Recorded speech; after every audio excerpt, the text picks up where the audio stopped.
तानाशाही नहीं चलेगी, नहीं चलेगी। मोदी तेरी तानाशाही नहीं चलेगी, नहीं चलेगी। अरे भाजपा तेरी तानाशाही नहीं चलेगी, नहीं चलेगी। अरविंद तुम आगे बढ़ो, हम तुम्हारे साथ हैं। केजरीवाल आगे बढ़ो, हम तुम्हारे साथ हैं। मोदी तेरी तानाशाही नहीं चलेगी, नहीं चलेगी। मोदी तेरी तानाशाही नहीं चलेगी, नहीं चलेगी। अरे भाजपा तेरी तानाशाही नहीं चलेगी, नहीं चलेगी।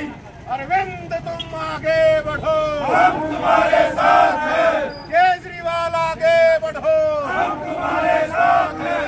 मोदी तेरी तानाशाही नहीं चलेगी, नहीं चलेगी। भाजपा तेरी तानाशाही नहीं चलेगी, नहीं चलेगी। मोदी तेरी तानाशाही नहीं चलेगी, नहीं चलेगी। भाजपा तेरी तानाशाही नहीं चलेगी, नहीं चलेगी। देखिए, साफ है कि देश में जिस तरह से संविधान, लोकतंत्र और आम लोगों के अधिकार को खत्म किया जा रहा है, शांतिपूर्वक प्रदर्शन के अधिकार को भी खत्म किया जा रहा है, इस वक्त देश तानाशाही की तरफ लगातार बढ़ रहा है। और भारतीय जनता पार्टी, नरेंद्र मोदी जी लोकतंत्र की हत्या करके अकेले लोकतंत्र में बने रहे, विपक्ष को खत्म कर दें। जिस तरह से अरविंद केजरीवाल जी को असंवैधानिक तरीके से गिरफ्तार कर लिया, जिस तरह विपक्ष की बड़ी पार्टियां, कांग्रेस जैसी पार्टियों के खातों को सील कर दिया, तो लोकतंत्र में नरेंद्र मोदी जी चाहते मैं अकेला दौड़कर पहले नंबर पर आ जाऊं और सूडो इलेक्शन की तरफ हिंदुस्तान इस वक्त बढ़ रहा है। आम लोग इस वक्त तानाशाही को देख रहे हैं और ये मन बना चुके हैं कि अब किसी भी रूप में देश को बचाने के लिए, संविधान को बचाने के लिए, लोकतंत्र को बचाने के लिए भारतीय जनता पार्टी का सुपड़ा साफ करेंगे। आज ये प्रदर्शन अरविंद केजरीवाल जी की असंवैधानिक गिरफ्तारी को लेकर है। आज ये प्रदर्शन देश के संविधान पर बने हुए खतरे को लेकर है। आज ये प्रदर्शन लोकतंत्र को खत्म करती हुई भाजपा सरकार के खिलाफ है। हम सब मिलके, इसमें कोई एक पार्टी विशेष नहीं है, इंडिया गठबंधन के भी साथी हैं, सामाजिक साथी भी हैं, हर वो साथी है जो देश से प्यार करता है, इस वक्त लोकतंत्र से प्यार करता है, संविधान से प्यार करता है। इस वक्त देश का एक एक व्यक्ति, ये जो जितने लोग हमारे साथ में खड़े हैं, इनके अलावा करोड़ों लोग ऐसे हैं जो खौफ के साए में जी रहे हैं, जिनको ये आभास है कि कभी भी लोकतंत्र खत्म हो सकता है, किसी भी वक्त हमारे देश का संविधान नेस्तनाबूद किया जा सकता है।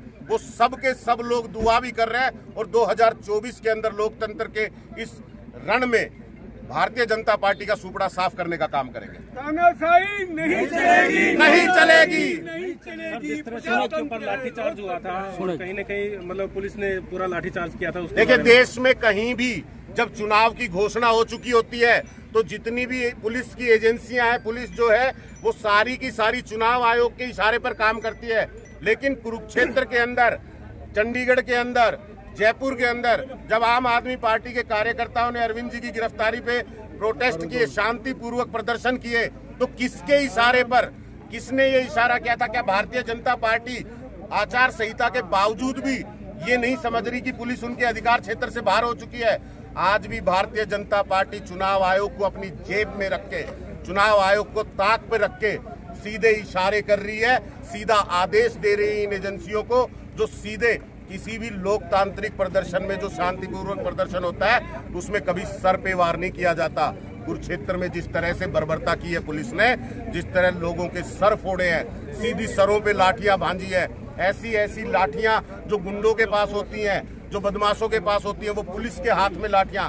ऐसे लोग जो वर्दी में नहीं है, जो सिविल वर्दी में पुलिस के साथ में खड़े हैं, ये दिखाता है कि इस वक्त जो भी आवाज उठेगी उसको ये तानाशाही तरीके से दबाने का काम करेंगे।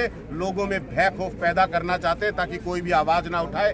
लेकिन देश में क्रांतिकारी लोग आज भी जीवित हैं, आजादी को प्यार करने वाले आज भी जीवित हैं। ये मंसूबा इनका कामयाब नहीं होगा। जिस तरह से आज ये हजारों सैकड़ों साथी साथ में खड़े हैं, ऐसे देश के हर शहर, हर गली, हर मोहल्ले में आम आदमी पार्टी के साथ साथ देश को प्यार करने वाला हर वो व्यक्ति आज संघर्ष कर रहा है, जो मोदी जी का सुपड़ा साफ कर रहा है। यह आक्रोश यात्रा आपके कहाँ से शुरू हुई, कहाँ पर?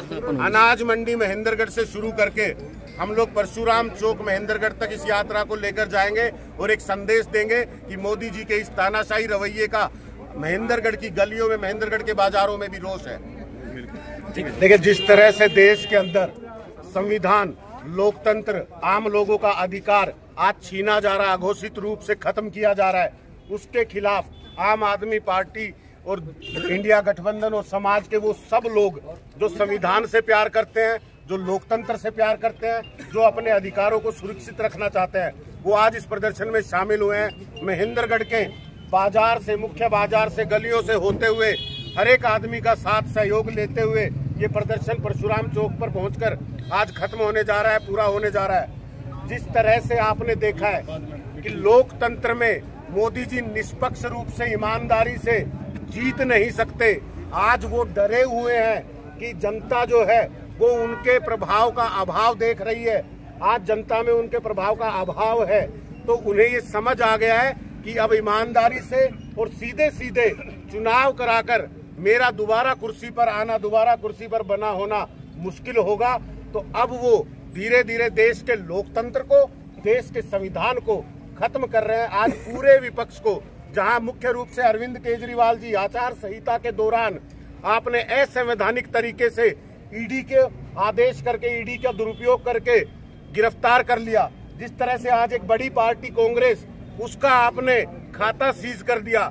आप चाहते हैं कि जो भी विपक्षी दल हैं वो चुनाव के अंदर लड़ ही ना सकें, अकेले नरेंद्र मोदी जी, भारतीय जनता पार्टी जी चुनाव लड़े और इनको जीता मान लिया जाए। तो क्या है ये? क्या ये रसिया की तरह, क्या ये नॉर्थ कोरिया की तरह सूडो इलेक्शन नहीं है? क्या चुनाव आयोग को ये नजर नहीं आता?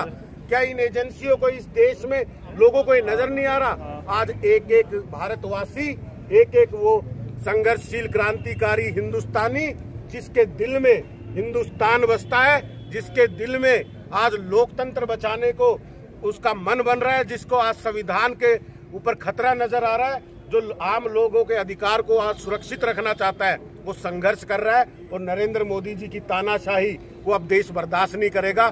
2024 में जिस तरह से इलेक्शन सामने है, आज करोड़ों करोड़ों लोग जो देश को प्यार करते हैं वो अपने घरों में ये मन बना चुके हैं, अपने हर सगे संबंधी तक ये संदेश दे रहे हैं कि आने वाले वक्त में अगर भारतीय जनता पार्टी का गलती से हमने एक बार और बटन दबा दिया तो शायद जिंदगी में दोबारा मौका नहीं मिलेगा बटन दबाने का।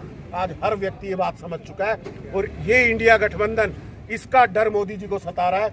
अगर वो समझते हैं कि गिरफ्तार करने से, खाते बंद करने से ये गठबंधन रुक जाएगा, ये पार्टियां रुक जाएंगी, तो इस वक्त देश की जनता चुनाव लड़ने को तैयार हो चुकी है। नरेंद्र मोदी जी पार्टियों को रोक सकते हो, जनताओं को, मतदाताओं को नहीं रोक सकते। आपको 2024 के अंदर जनता जवाब देगी। सर, जैसे कि लोकसभा के चुनाव की तैयारी कर ली गई है, भारतीय जनता पार्टी ने धर्मवीर जी को तीसरी बार यहाँ की टिकट दी है, उम्मीदवार बनाया है, तो कांग्रेस अभी तक अपना डिसाइड नहीं कर पाई यहाँ से किसको चुनाव लड़ाएगी। बिल्कुल, देखिए भारतीय जनता पार्टी आज 10 के 10 कैंडिडेट अपने घोषित कर चुकी है। हरियाणा के अंदर 10 लोकसभा सीटें हैं, 10 में से 6 कैंडिडेट भारतीय जनता पार्टी को दूसरी पार्टियों से, जहां तक देखा गया कि कांग्रेस के बैकग्राउंड रखने वाले नेताओं को टिकट देना पड़ा है। क्या आधार है भारतीय जनता पार्टी का? क्या नेता है उनके पास? एक भी नेता हिम्मत करता है आज की गठबंधन के किसी उम्मीदवार के खिलाफ चुनाव लड़ सके? 6 कैंडिडेट आपने हायर करके चुनाव में उतारे हुए हैं। भारतीय जनता पार्टी का कोई आधार नहीं है। इंडिया गठबंधन से जल्द ही कांग्रेस पार्टी भी अपने 9 के 9 उम्मीदवार घोषित करने जा रही है। और देखना, इस बार हरियाणा के अंदर इंडिया गठबंधन 10 की 10 सीटें जीतेगा। हरियाणा की जनता नरेंद्र मोदी के खिलाफ वोट करने जा रही है, भारतीय जनता पार्टी के खिलाफ वोट करने जा रही है।